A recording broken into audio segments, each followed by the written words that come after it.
अंबिकापुर के बहुचर्चित और रूह कपा देने वाले हत्या मामले जैसे जघन्य हत्याकांड के आरोपी आखिर पुलिस के गिरफ्त में अब आ गया है।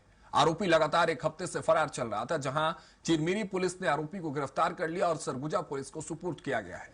मामला अंबिकापुर महामाया के सामने के फुटपाथ के पास का है, जहां महिला से दुष्कर्म कर निर्मम हत्या कर यह आरोपी फरार हो गया था। शातिर आरोपी ट्रेन से नागपुर स्टेशन आया और वहां से चिरमिरी पहुंच गया। आज एमसीबी जिले के चिरमिरी पुलिस गिरफ्तार कर लिया इस आरोपी को। इस हाई प्रोफाइल मामले में स्वराज एक्सप्रेस की टीम ने चिरमिरी थाना प्रभारी विजय सिंह से खास बातचीत की है। देखिए आप भी।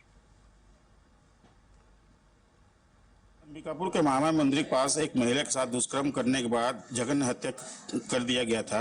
आरोपी लगातार 7 से 8 दिन से फरार था। सरगुजा संभाग पुलिस पूरी आरोपी को पकड़ने के लिए अपनी ताकत झोंक दिया था, लेकिन आज सवेरे 10 बजे चिरमिरी पुलिस की सूझबूझ के कारण आरोपी पुलिस की गिरफ्त में है। आइए थाना प्रभारी विजय सिंह से हम बात करते हैं कि आरोपी को गिरफ्तार किस आधार पर किया गया है। विजय जी बताएंगे, लगातार सरगुजा संभाग की पुलिस आरोपी की तलाश कर रही थी, आज चिरमिरी पुलिस ने पकड़ी है, क्या पुलिस महानिरीक्षक महोदय के द्वारा इसकी जो वीडियो फुटेज थी वो हर थाने में प्रसारित कराया गया था और हमारे भी थाने के सभी आरक्षकों को हमने गणना में बताया था और कई बार बताया है कि इस तरह का दुर्दांत अपराधी है, कहीं और भी अपराध घटित कर सकता है। इस संबंध में रोज हम शाम को गणना में अपने आरक्षक, प्रधान आरक्षक और नीचे के स्टाफ को बता रहे थे। आज सुबह सुबह एक प्रधान आरक्षक गया वहाँ पे अस्पताल के पास, उसने देखा कि इस तरह का एक व्यक्ति यहाँ पे रह रहा है, तो उसने मुझे खबर दिया। फिर मैंने एक और आरक्षक को रवाना किया और कहा कि इसके ध्यान रोक के रखना। और उसी दौरान जब ये पुलिस को देखा तो वो दौड़कर बाहर निकलने लगा। अस्पताल की बाउंड्री के एक बाउंड्री से घुसा, दूसरी तरफ से बाहर निकलने लगा। तब मुझे खबर किया, मैंने उनको बोला कि इसको पकड़ के रखो। फिर उसको थाने पकड़ कर लाया गया। क्या जब से आरोपी की फोटो या वीडियो आया तब से चिरमिरी पुलिस उसको तलाश करने में जुटी हुई थी? हम लगातार इसका प्रयास कर रहे थे और ऐसी सूचना भी मिली थी कि इसी तरफ आना है, ऐसी कोई सूचना मतलब हो सकती थी, संभावनाएं। उसी आधार पे हमने आज उसको पकड़ा है और ये बहुत दुर्दांत अपराधी था। इस तरह के अपराधियों को हमारे स्टाफ के द्वारा निगाह रखी गई। ये निगाह रखकर और पुलिस अधीक्षक महोदय के मार्गदर्शन और आईजी साहब के मार्गदर्शन पर ये पकड़ा गया। क्या आरोपी चिरमिरी में चिरमिरी आया हुआ था कि उसका कोई रिश्तेदार चिरमिरी में रहते हैं? यहाँ उसका ऐसा बताना था मुझे, मैं ज्यादा पूछताछ नहीं किया हूँ, लेकिन उसने बताया कि यहाँ पे उसका सौतेला बाप कोई पंडा करके रहता है और वहाँ एक हफ्ते से यहाँ पे आया था और वो ट्रेन से नागपुर तक आया था और नागपुर से यहाँ आया था।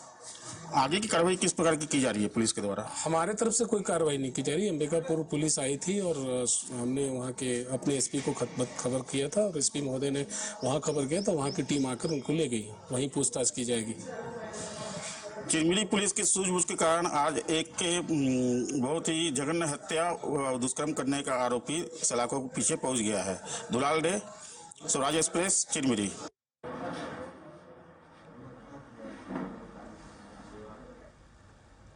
तो देखिए, उस आरोपी की तस्वीर हम आपको दिखा रहे हैं, जिसको एक लंबे अरसे के बाद पकड़ा गया। बड़ी कार्रवाई मिली है। अंबिकापुर से दुष्कर्म की जो तस्वीरें आई थी, सिर्फ वो दुष्कर्म नहीं बल्कि जब उसके पोस्टमार्टम रिपोर्ट आए तो उसमें हैवानियत की तस्वीर सामने आई थी कि किस तरह से उस महिला के सिर को किचला गया था, किस तरह से उसके हड्डियों को तोड़ने की कोशिश की गई थी। और ये वही इस शख्स है जो इस वक्त आपको स्क्रीन पर दिख रहा है और जिसके विषय में जानकारी भी आपको दे रहे थे, हमारे सहयोगी बात कर रहे थे वहां पुलिसकर्मी से, पुलिस अधिकारी से। ये वही अपराधी है। इसको देखकर आप समझिए कि कितना शातिर हो सकता है, क्योंकि दुष्कर्म को हत्याकांड में तब्दील करने की कोशिश इसी मुख्य आरोपी की थी जो अब तक फरार था। लेकिन अब पुलिस ने इस शातिर आरोपी को पकड़ लिया है। ये इधर उधर भागते हुए, फरार होते हुए नजर आ रहा था। छत्तीसगढ़ के अलग अलग हिस्सों में ये घूम रहा था, लेकिन अब इसके सारे कारनामों पर पानी फिर गया है, क्योंकि अब ये पुलिस के हत्थे चढ़ चुका है। एक